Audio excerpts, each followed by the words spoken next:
What's up, everybody? It's C's Get Degrees again, and today we're going to be talking about Lab 2.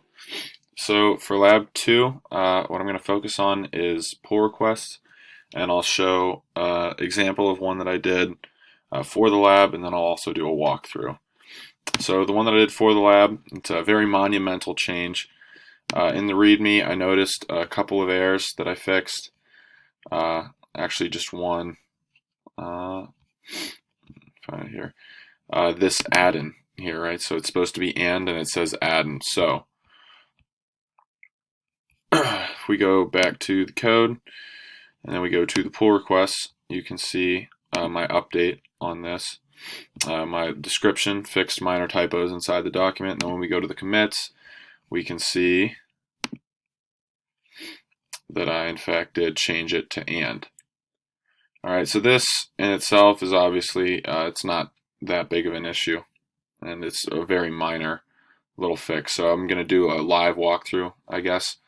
So I'm just going to create a new repository here. I'm going to call it demonstration.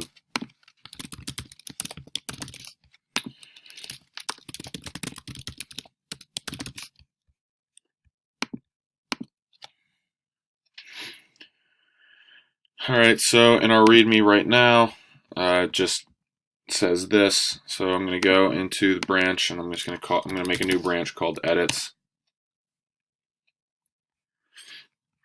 Alright.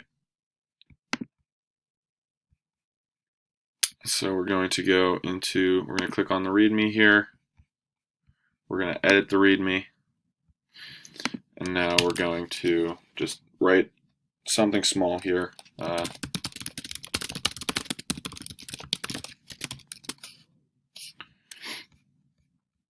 We're going to commit the changes.